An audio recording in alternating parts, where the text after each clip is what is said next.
إلى حضرة سيدنا رسول الله محمد بن عبد الله وعلى آله وصحبه وقرابته وذريته أجمعين والتابعين والأولياء والشهداء والصالحين خصوصا للإمام قطب المقام سلطان الأولياء سيد الشيخ عبد القادر الجيلاني وإلى روح قطب الأحوال سيد الإمام أبي يزيد البستامي وإلى روح قطب العلوم سيد الإمام أبي حميد محمد بن محمد الغزالي سيد الشيخ محمد بن عبد الكريم سمن المدني سيد الشيخ محمد أرشد بن عبد الله البنجلي سيد الشيخ محمد كشف الأنوار بن حجي إسماعيل سيد الشيخ محمد الشعر خصوصا إلى سيد الإمام يحيى بن شرف النووي سيد الإمام عبد الرحمن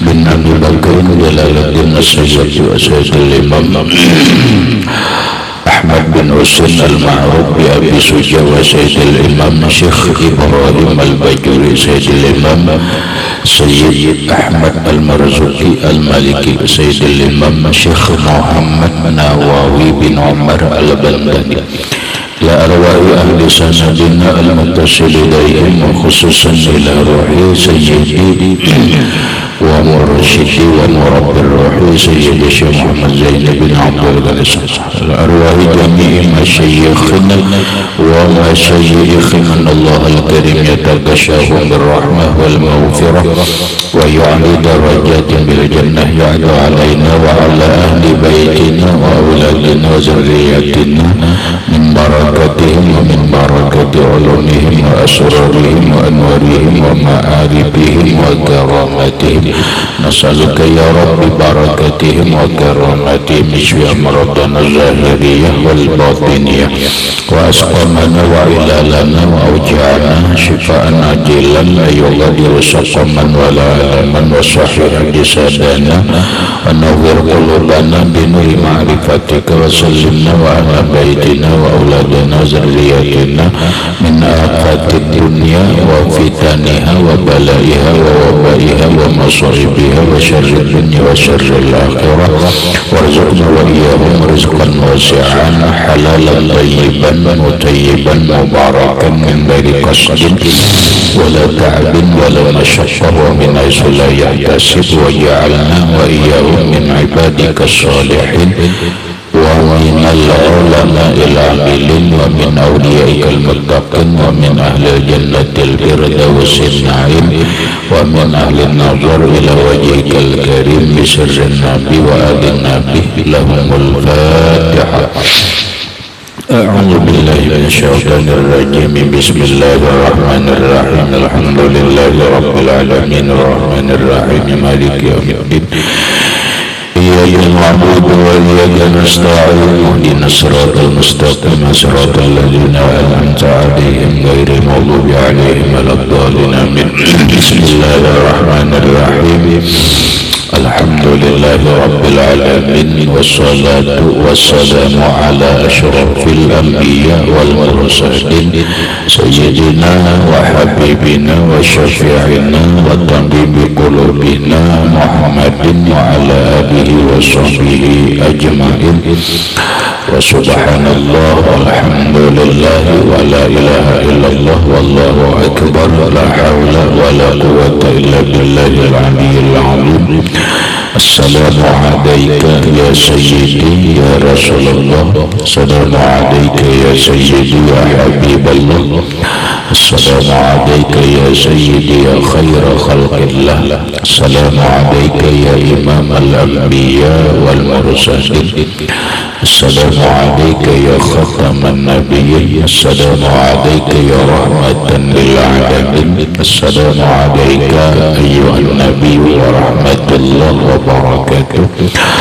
قال المصنف رحمه الله buka fiqh Fathul Qarib wa tarakal musannifu syaradainil akharaini ahadahuma alla yakuna tahtahu hurratun muslimatun au kitabiyatun tasluhu lil istimta'i wasani islamul ammati allati yankihuhal hurru fala yahillu li muslimin ammatan kitabiyatan wa tarakal musannifu dan meninggalkan musannif penjelasan syarataini dua syarat akharaini yang lain ahaduma salah satu keduanya alla yakuna yaitu tidak ada tahtahu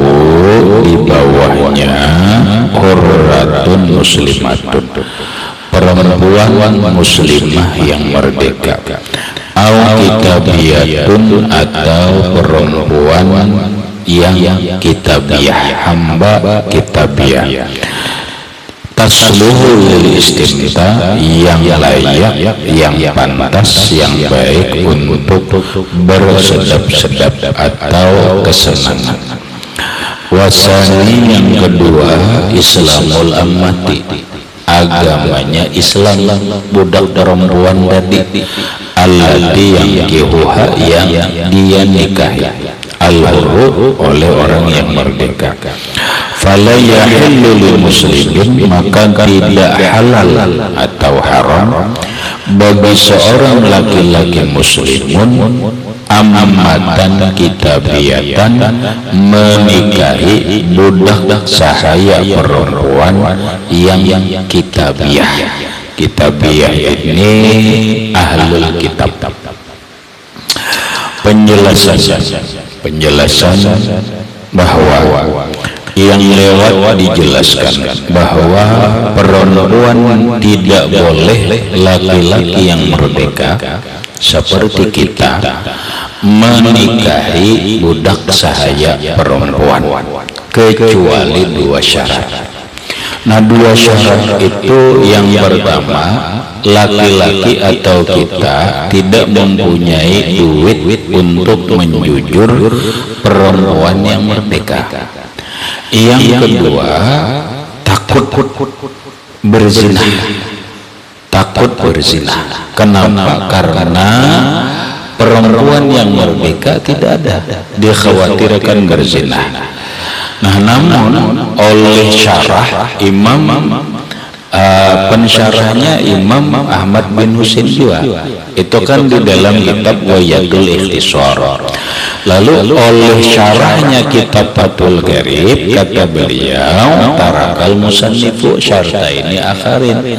Ternyata musannif masih meninggalkan dua syarat yang lain. Bukan dua syarat itu saja, tapi ada lagi dua syarat yang lain. Ahadahuma salah satu keduanya lagi syaratnya Allah yakuna tahtahu hurratun muslimatun, yaitu tidak ada keadaan tahtahu di bawahnya, maksudnya yang dimilikinya hurratun muslimatun, perempuan yang merdeka yang muslimah. Itu jelas tadi, tidak ada perempuan yang merdeka yang muslimah. Au kitabiyatun atau kitabiyah. Kitabiyah ini perempuan kitabiyah. Nah, dari sinilah awak kita paham. Kita jelaskan dulu. Laki-laki yang merdeka boleh menikahi budak sahaya perempuan, tapi asal dia Islam dan yang lainnya. Nah, yang berikutnya asal perempuan yang merdeka itu memang tidak ada jujuran, ada agan jujur, tapi tidak ada yang muslimah. Nah, adanya cuman atau dia tidak ada mempunyai kitabiyah. Arti kitabiyah itu perempuan ahlul kitab. Maka perempuan yang merdeka tidak boleh mengawini budak sahaya kalau dia masih ada perempuan kitabiyah. Perempuan kitabiyah itu perempuan ahlul kitab. Beda. Ahlul kitab itu dua, Nasrani dan Yahudi. Artinya kalau ada saja ahlul kitab perempuan Nasrani atau perempuan Yahudi, tasluhu yang layak, yang pantas, yang baik lil istimta untuk dibawa bersenang-senang, maka silahkan dia kawin dulu. Kawinilah perempuan kitabiah tadi, nanti saja, atau kain aja dulu mengawini budak sahaya. Kalau ada nang Nasrani, ada aja orang Nasrani, silahkan kawin Nasrani aja. Asal dia layak lah, asal dia baik dan pantas untuk dibawa bersedap-sedap. Wasani yang kedua, Islamul ammati, budak perempuan yang dia kawin itu syaratnya Islam. Allati yang kiwal hurur, yang menikahi dia oleh laki-laki yang merdeka. Fala yahillu lil muslimin, maka tidak halal bagi seorang laki-laki muslim menikahi ammatan kitabiatan, budak sahaya yang Nasrani, budak sahaya yang Yahudi, maka tidak boleh. Fala yahillu, maka tidak halal, tidak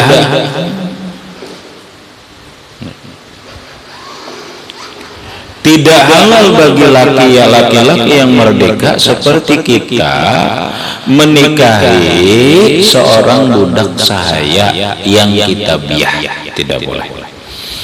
Nah, kemudian pertanyaan lain, Bang, kita yang merdeka ini bolehlah menikahi perempuan kitabiah yang merdeka?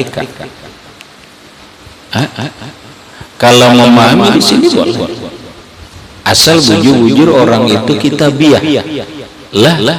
Nah, pertanyaan sekarang, orang sekarang ini apakah benar kitabiah atau tidak? Kenapa? Karena Nasrani itu sudah pecah. Nasrani itu sudah pecah. Kan begini, Rahmat. Yahudi itu pecah, Nasrani itu pecah. Yahudi itu pecah sesuai hadis Nabi, pecah menjadi 73 golongan. Hanya satu golongan yang benar, Yahudi itu pengikut Nabiullah Musa alaihissalam. Demikian juga kata Nabi, orang Nasrani itu pecah. Nasrani itu pecah menjadi 73 golongan. Hanya satu yang benar, pengikut Nabi Isa. Nah, ini disebut kitabiah. Orang Yahudi dan Nasrani itu disebut ahlul kitab. Maka seorang laki-laki muslim,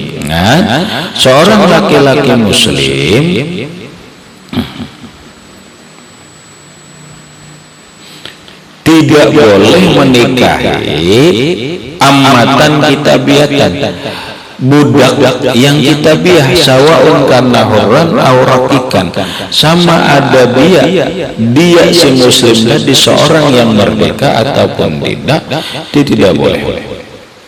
Nah, kemudian orang muslim bolehlah menikahi perempuan kitabiah Nasrani. Kita baca di dalam, biar kamu ada tulisannya. Qauluhu fala yahillu li muslimin, sampai ke bawah ada kalimat falahu nikahul ammatil kitabiyah. Kita terus.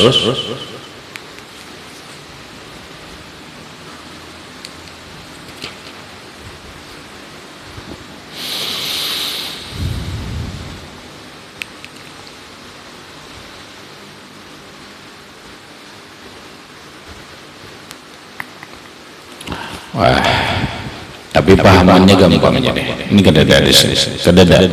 Jadi fala yahillu lil muslimin ammatan kitabiatan, tidak halal bagi seorang laki-laki yang Islam menikahi seorang budak kitabiah. Kalau perempuan kitabiah yang sekarang ini Bang, bolehlah di dalam kitab fikih itu boleh, asal laki-lakinya Islam, bini-bininya kitabiah boleh. Tapi bujur-bujur kitabiah. Kitabiah itu siapa? Kitabiah itu Nasrani dan Yahudi. Nah, pertanyaan sekarang yang harus kita pastikan dulu, yang sekarang ini Nasrani sekarang ini benarkah mereka itu kitabiah? Ditelaah dulu. Yahudi sekarang yang ada di negara Israel itu, apakah benar mereka itu kitabiah? Kalau benar mereka itu kitabiah, maka seorang laki-laki yang muslim boleh menikahi perempuan kitabiah. Sebaliknya tidak boleh. Sebaliknya tidak boleh. Laki-lakinya kitabiah atau Nasrani, perempuannya muslimah, mutlak tidak boleh. Mutlak tidak boleh.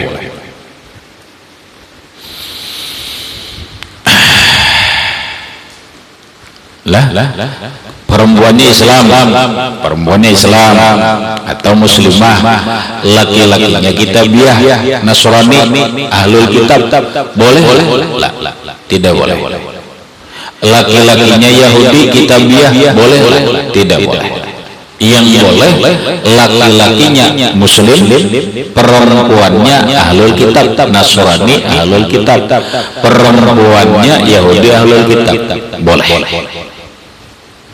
Nah, habis. Kemudian wa ijana ahaluhu amatan, apabila menikahi laki-laki yang merdeka seorang dengan seorang budak sahaya perempuan bisyurutil mazkurati, dengan syarat-syarat yang sudah disebutkan, summa aisyara, kemudian dia mampu wanakaha hurratan, dan menikahi perempuan yang merdeka, lam fasih nikahul amah, tidak rusak atau tidak batal nikahnya dengan amah. Tadi laki-laki merdeka boleh menikahi budak sahaya yang muslimah dengan beberapa syarat. Syaratnya karena dia tidak punya uang untuk menjujur. Syaratnya karena perempuan yang merdeka itu tidak ada duitnya, ada perempuan yang merdeka tidak ada. Gitu. Lalu karena dia ini tidak punya uang jujuran, kawinlah dengan budak sahaya. Becari, bekerja, pada akhirnya punya uang. Begitu dia punya uang, dia kawin lagi. Ya biasa kan kalimatnya begini deh. Summa aisyara, kemudian dia punya uang. Aisyara asal mana mudah, dalam pengertian punya duit. Nah biasalah bila orang punya duit kan, wanakaha orang nikah lagi dengan perempuan yang merdeka. Nah bagaimana status perempuan yang dia kawini yang budak sahaya tadi? Statusnya lam fasih nikahul amah, tidak pasah nikahnya dengan budak sahaya tadi. Nah jelaslah nih di kitab lah, ramatlah, bukan akulah. Nih laki-laki itu bila sudah berduit summanakah aisyara summanakah lah, ya kan? Nah mengatakan aja laki-laki itu apabila berduit, apabila kaya, dia nakah, dia akan kawin lagi. Apabila dia belum punya istri, dia akan menjadi istri yang pertama. Apabila dia sudah punya istri yang pertama, dia akan menjadi istri yang kedua. Apabila dia sudah punya istri yang kedua, dia akan mencari istri yang ketiga. Apabila sudah punya istri yang ketiga, dia mencari istri yang keempat. Boleh. Itu hukumnya aja boleh. Cuma kalimat yang kita garis besari ini aja kalimatnya summa aisyara summa nakah. Biasa laki-laki itu bila ia punya uang, dia nikah lagi. Nah itu aja kalimat yang harus digaris besari, hati-hati. Itu aja. Wa nazaru rajuli ilal mar'ati ala sab'ati adrubin. seorang laki-laki memandang kepada perempuan atas 7 macam. Maksudnya Kiai Rahmat, laki-laki itu bolehlah memandang perempuan, begitu ya dulu. Laki-laki itu bolehlah memandang perempuan. Lah.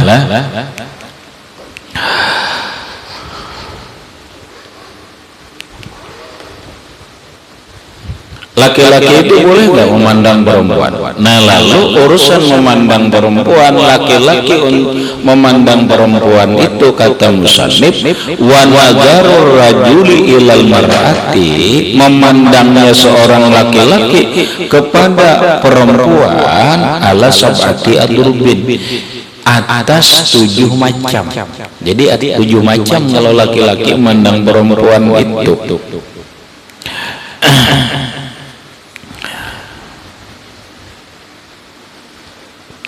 Ya kan?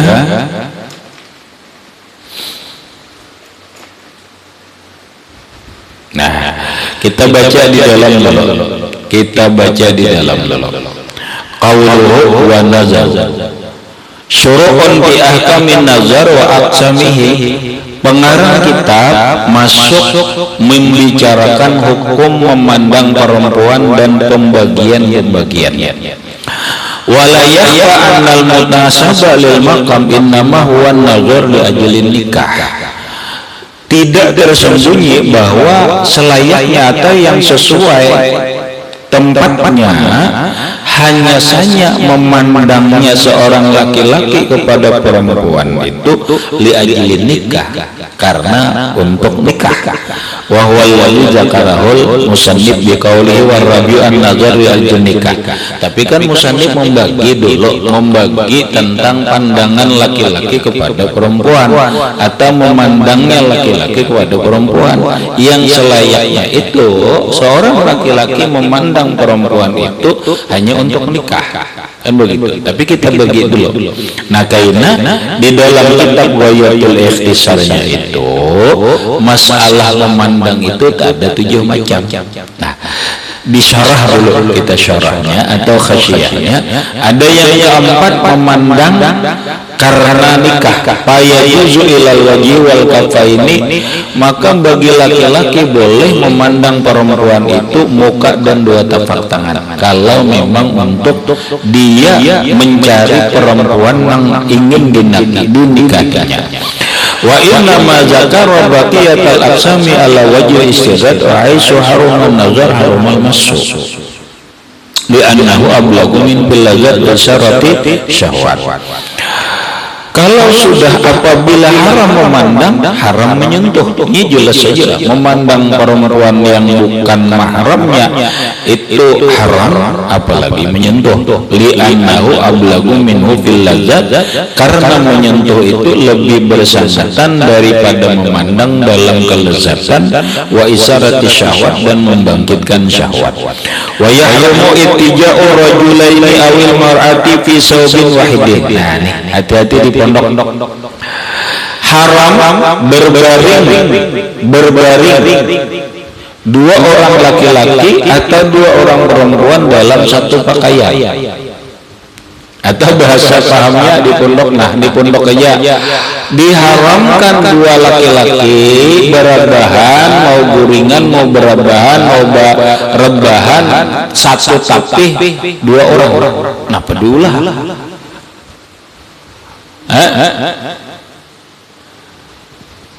Satu selimut 2 orang laki-laki tidur, udah boleh.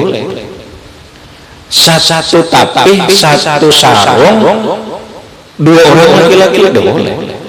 Termasuk 2 orang perempuan satu sarung tidur, tidak boleh. Tidak boleh. Nah. Tapi kalau izatana Arya ini apabila keduanya telanjang, Artinya apa? Boleh satu selimut berdua laki-laki sama laki-laki asal keduanya itu berpakaian, pakai celana, pakai apa. Demikian juga perempuan boleh satu sarung berdua asal berpakaian. Kalau dua-duanya telanjang, ini ada apa? Bahaya. Seikong mengikuti tarung, seikong mengikuti tarung. Laki-laki kalau sudah laki-laki satu sarung dua-duanya telanjang, ini jangan-jangan terjadi liwat atau jangan-jangan homoseks nih. Nah, laki-laki jangan nah, perempuan sama perempuan tidak pakai atau telanjang, tidak berpakaian, satu selimut, ada apa? Ini ampam betambuh. Ada apa? Haram. Karena berbahaya, karena ada kecondongan akan terjadi apa? Akan terjadi yang disebut dengan perempuan sama perempuan, yang disebut dengan lesbian.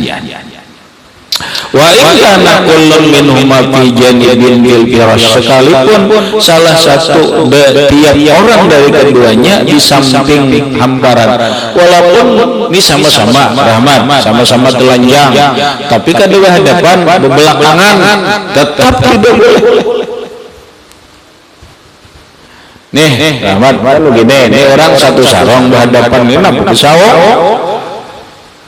pesawat sama pisang sarung ini jangankan begini, saling berbelakangan, laki-laki satu sarung satu selimut tapi telanjang berdua saling berbelakangan, tetap haram. Perempuan pun kalau satu selimut berdua tetapi dalam keadaan bugil, dalam keadaan tidak berpakaian, haram. Sekalipun saling berbelakangan begini, tetap haram. Abu bahaya, rahmat bahaya. Li khabari muslimin, karena ada hadis riwayat Imam Muslim, la yajur rajuli ila rajul fi sawbil wahid, janganlah berbuka seorang laki-laki kepada laki-laki yang lain dalam satu pakaian. Walal mar'atu ilal mar'ati fi sawbil wahid, demikian juga janganlah berbaring perempuan dengan perempuan lain dalam satu pakaian dalam keadaan telanjang. Ini mau lapar baik bijalika bainal ajanibi wal maharim, tidak ada perbedaan pada masalah itu antara laki-laki yang orang lain ataupun mahram. Tidak ada perbedaan hukum baik dia sebagai mahram ataupun sebagai orang lain. Ini orang laki-laki bersedang, ya bahasa kita bedang sanak atau lawan pemerintah sama pada laki-laki, tapi sesatu sarung berdua tapi bersaudara, tetap kedua boleh.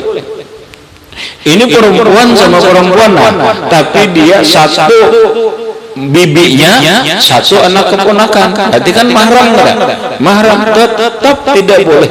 Pokoknya perempuan sama perempuan telanjang bugil satu sarung haram, mau posisinya belakangan, mau dia bersaudara, mau dia bukan atau orang lain, haram.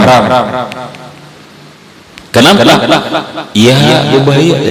Bahkan Imam Ramli walidzalika qala Ramli, karena demikian berkata Imam Ramli, berkata Imam Ramli, walau aban wa ibnahu, kata Imam Ramli, sekalipun bapak bersama anaknya. Ini Imam Ramli, bahkan menurut Imam Ramli, Imam Ramli, ini bapaknya dengan anaknya tidur satu sarung, satu selimut, dua-duanya telanjang, sekalipun berbelakangan, tetap haram. Kada apa-apa juga haram. Tetap haram. Mang ada ya? Ya masalahnya bahasa agama itu rahmatan, ngarannya saddu zari'ah, menjaga-jaga jangan sampai terjadi hal-hal yang tidak diinginkan.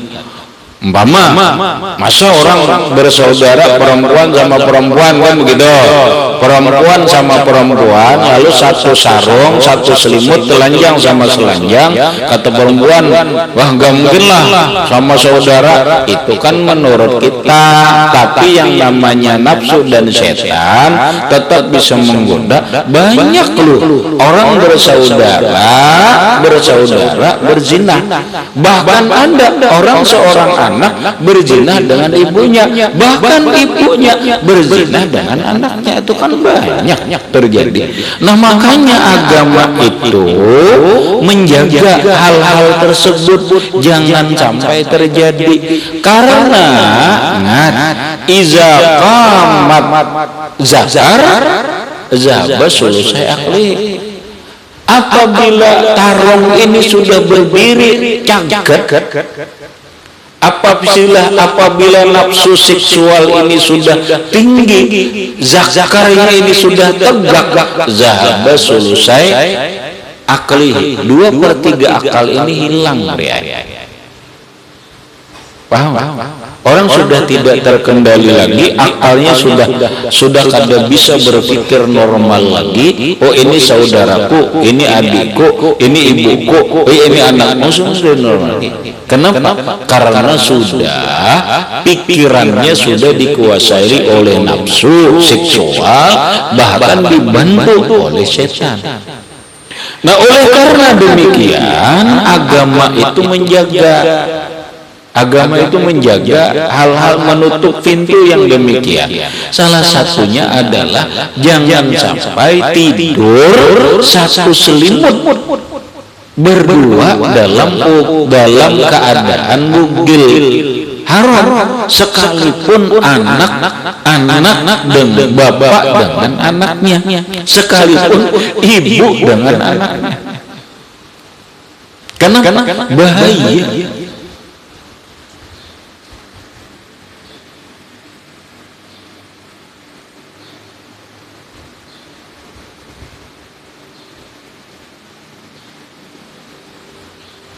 Nah, bahaya. Nah, wa amma bintuha, adapun anak perempuannya, wa umman wa bintaha, atau ibu tidur satu selimut dalam keadaan bugil, ibunya bugil, anaknya bugil, haram. Ibu tidur bersama anaknya satu sarung, ibunya bugil, anaknya bugil, haram. Sekalipun dia berkata aku tidak akan apa-apa, dia menurut dia agama menjaga jangan sampai terjadi itu, ditutup dulu pintunya ini, karena banyak kemungkinan yang terjadi, yaitu tadi apabila sudah syahwat ini sudah naik, sudah 2/3 akal ini hilang. Akal itu berfungsi cuma 1/3. Kalau sudah syahwat ini menguasai pikiran kita, dibantu oleh gangguan setan.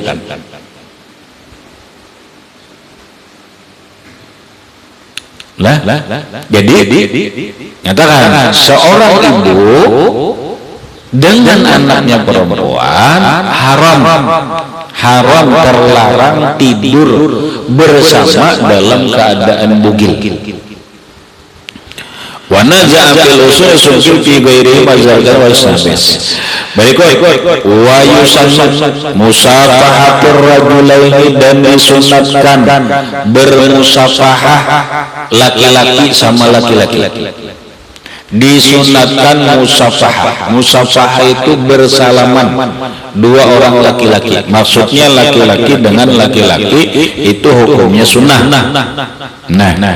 Wal mar'ataini, dan dua orang perempuan, perempuan dengan perempuan itu sunnah bermusafahah, bersalaman, karena ada hadisnya, hadis Nabi sallallahu alaihi wasallam. Rasulullah bersabda,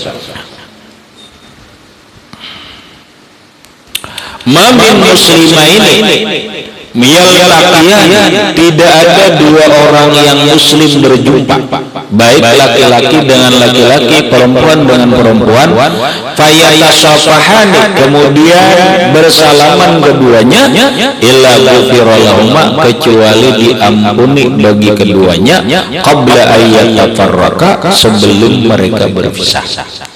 Laki-laki dengan laki-laki ketemu, assalamualaikum, waalaikumsalam, lalu salaman, sebelum dia berpisah diampuni Allah dosanya. Perempuan bertemu, mau salam mau tidak, bertemu di tengah jalan atau di acara apa, assalamualaikum, waalaikumsalam, Mbak Yu, apa-apa, terus salaman, diampuni Allah dosa-dosa keduanya sebelum mereka berpisah.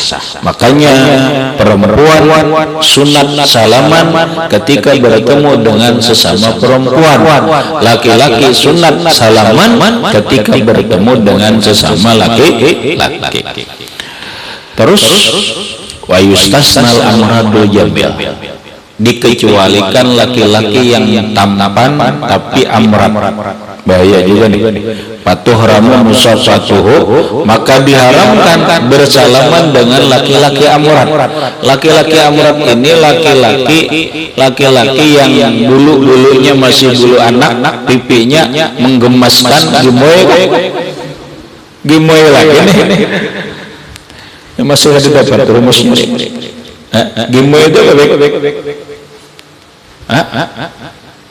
lucu, menggemaskan. Ini gemoy sampai sekarang ada paham gemoy itu apa? Ini umpama laki-laki ketemu dengan laki-laki, tapi laki-laki ini amrad. Amrad itu anak kecil tapi rupanya tampan, gemoy. Iya kan, gemoy kan? Pek. Ya bahasanya kayak apa? Gemoy itu apa tuh? Gemoy itu apa? Lucu, menggemaskan. Oh gitu ya. Udah boleh. Haram laki-laki bersalaman dengan amrad, haram. Seperti kamusafahatir rajuli lil mar'ati, seperti haram juga seorang laki-laki bersalaman dengan perempuan yang bukan mahram. Fa innaha tuhramu min ghairi hailin, maka bahwasanya perempuan diharamkan bersalaman dengan laki-laki min ghairi hailin, tanpa sarung. Kalau lapik punya sarung ya enggak apa-apa lah, bersalaman dengan sarung. Rasulullah pernah tapi pakai sarung. Wa mubayyatuhu sallallahu alaihi wasallam, adapun Rasulullah itu pernah membaiat perempuan.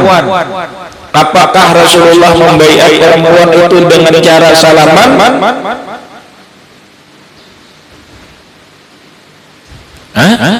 Tidak.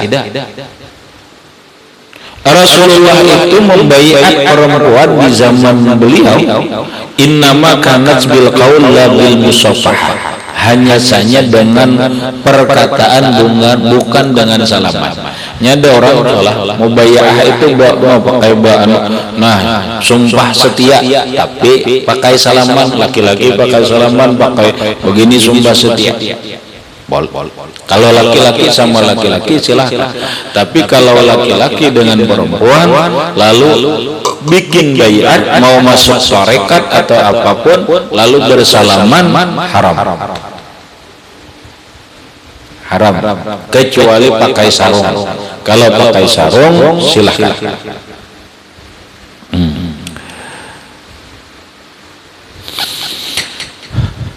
Kenapa? Ini garis besar, Rahman, garis besar, li'annahu sallallahu alaihi wasallam karena bahwasanya Rasulullah Shallallahu Alaihi Wasallam itu lam yusafih imra'atan tidak pernah sama sekali bersalaman dengan perempuan yang bukan mahram. Sekali lagi, Rasulullah Shallallahu Alaihi Wasallam tidak pernah sama sekali bersalaman dengan perempuan yang bukan mahram. Itu sampai-sampai Nabi pun membaiat itu tidak salaman. Wa tukrahu musafahatu man bihi ahadun, dan dimakruhkan bersalaman dengan orang yang punya penyakit menjangkit. Ahna itu penyakit menjangkit juga. Dimakruhkan bersalaman dengan orang yang punya penyakit menjangkit. Kal abras, seperti abras, apa nih, lepra, wal ajzam, kolera, wanawiha, pokoknya penyakit-penyakit yang menjangkit itu dimakruhkan bersalaman. Wa tukrahul mu'anaqatu wa taqbilu lirasi. Nah, ini kita rancang nih, hati-hati. Dimakruhkan berpelukan dan mencium, mengucup di kepala, illa liqadimin min safarin, kecuali orang yang baru datang dari musafir. Sambil bersalaman, pelukan, dikucup kepalanya, makruh. Dimakruhkan berpelukan dan mencium, mengucup kepalanya, kecuali bagi orang yang baru datang dari perjalanan, auliman ba'da liqaihi, atau bagi orang yang setelah bertemu urfan sanatan, lama tidak bertemu. 5 minggu tiba. Oh, hari-hari bertemu kadang perlu berpelukan lah, kayak namun itu di TV itu apa? Berpelukan. Apa bik? Tabis saja, tampil itu kamu berpelukan. Melawas lama tidak ketemu, silakan, tidak makruh.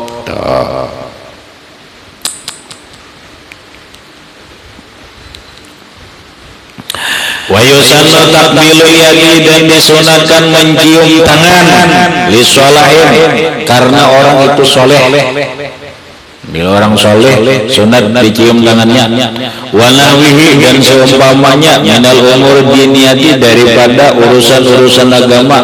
Walaupun ya pokoknya ustaz kah, guru kah, kiai kah, orang alim kah, kailmin, seperti berilmu, wa zuhdin, orangnya zuhud, sunat salaman dicium tangannya. Sunat dicium. Lah, sunat. Cuma jangan dicium. Paham lah? Dicium, jangan diantar ke pipi.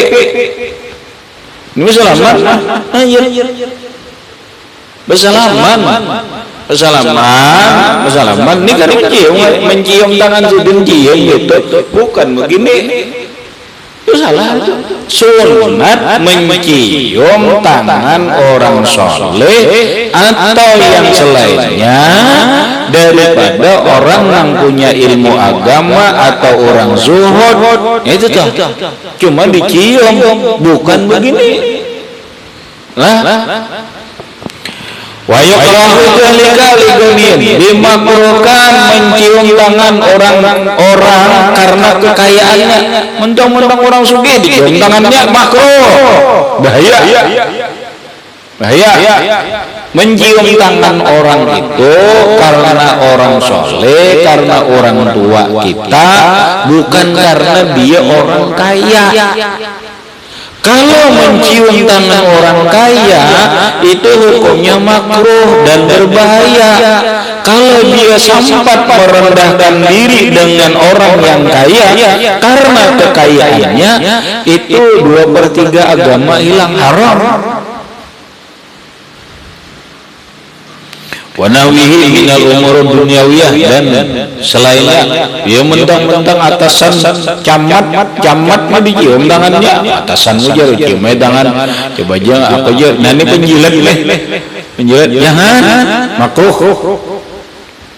Orang nang caukah orangnya ini wah asal mana berduri manusia itu berbahaya lah, wijah orang terkemuka, tapi bukan urusan agama orang terkemuka, memang wijah terkemuka, tapi urusan dunia jangan dicium tangannya lah. Pakat warada, sungguh mendatang hadis, man tawadha'a lil ghanin, siapa yang merendahkan diri terhadap orang kaya, lilinahu, karena kekayaannya, zahaba sulusadinihi, maka hilang 2/3 agamanya. Kan sepertiga aja lagi.